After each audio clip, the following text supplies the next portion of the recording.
ايه افضل زيت موتور استخدمه للموتوسيكل بتاعي؟ الموضوع ده بيشغل ناس كتير جدا، حتى القدام، يعني مش شرط المستخدم الجديد بس اللي اول مره يسوق موتوسيكل بيدور على زيت الافضل، لا ده حتى القدام اللي بقى لهم 10 سنين 15 سنه بيسوقوا موتوسيكل. الزيت هو يعني مدى تفكيره، ازاي اختار افضل نوع زيت للموتوسيكل بتاعي واجيبه ايه نوعه ولازم فورتي ولا لا، الكلام ده كله النهارده هندردش مع بعض في مساله الزيوت. تابع معانا.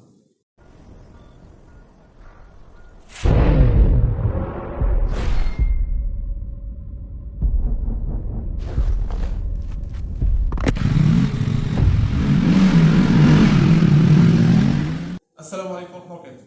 زيت الموتور، طبعا لا يخفى عن اي احد ان الزيت والشحم هو اهم حاجه لاي مفصل هندسي، يعني اي جزء متعلق بجزئين بحتتين في المعدن لازم زيت او شحم. ليه؟ لان ده بيقلل نسبه الاحتكاك. هنحط ماسورتين مع بعض بمسمار يبقى حته شحم او زيت. ما بالك بقى الموتور اللي فيه اعلى نسبه دوران في المعده كلها، يعني ممكن يوصل دورات المحرك بتاعك ل 8 و9 و10000 دوره في الدقيقه، في الدقيقه الواحده. فعشان كده محتاج زيت وحاجه تقلل من نسبه الاحتكاك بمواصفات تتماشى مع السرعه دي. تمام كده؟ طيب هو كل المواتير، دي بقى معلومه مغلوطه عند بعض الناس، كل المحركات نوع زيت واحد؟ لا. اي نعم كلها ممكن يكون دوره ار بي ام واحده او قريبه من بعضها وكلها فيها نسبه احتكاك عاليه جدا، ولكن مش كلها زيت واحد. لان اللي بيحدد نوع الزيت الشركه المصنعه بتحددها بناء على الخلوص والخامه نفسها والجوده. لان انا عندي في حاجه اسمها تمدد للاجزاء الداخليه. تمام؟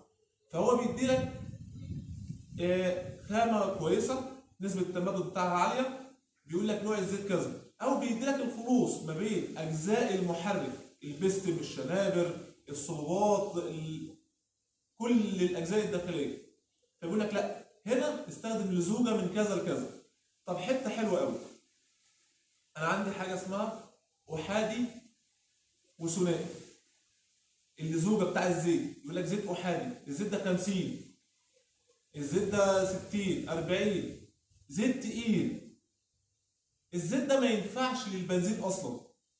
تمام؟ لا، محركات البنزين اللي هو الزيت ثنائي اللي هو 10 40 45 20 50.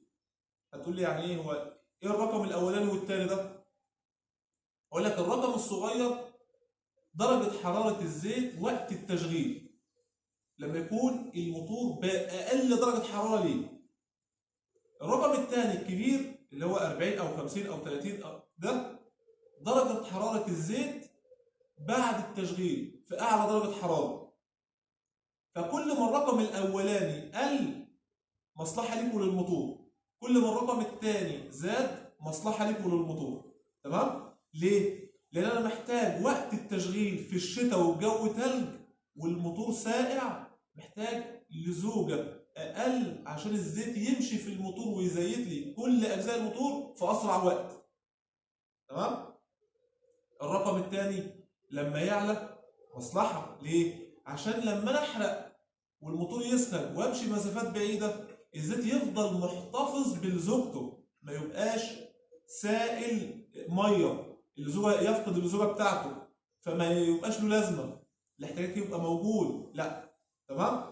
يبقى انا عندي كل ما اقلل ده، يعني لو اجيب مثلا 45 افضل من 10 40 افضل من 15 40، لما اجيب 5 50 احسن من 10 50 واحسن من 20 50.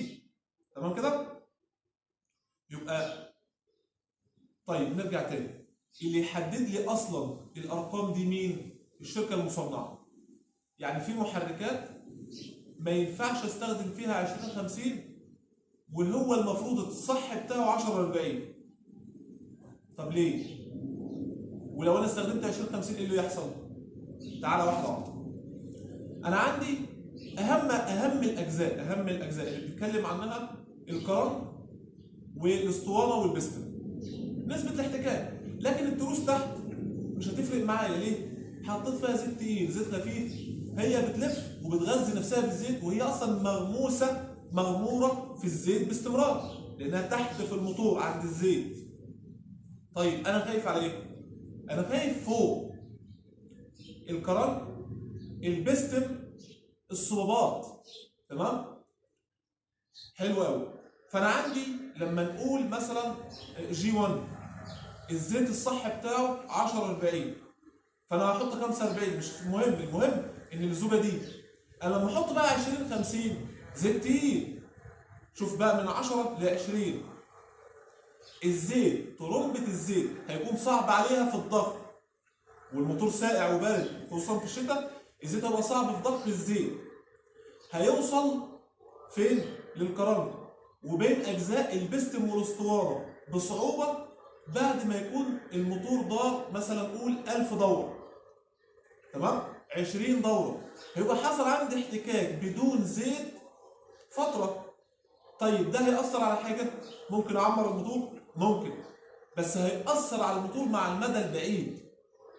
ناس كتير جدا تيجي تقول له ايه؟ الزيوت، يقول لك يا عم انا بستخدم زيت عربيه سولار عندنا العربيه الجاز، وبقى لي مثلا سنه مش شغال عليه وما فيش اي حاجه. الكلام ده كلام غلط. هو بيتكلم احنا كلامنا غلط. لا، اصل السنه ديت انت بتمشي ايه؟ في اليوم 5 6 كيلو 10 كيلو. تمام؟ لا، احنا عندنا مده الزيت بعدد الكيلوات اللي بيقطعها مش بالمده اللي هي الزمنيه.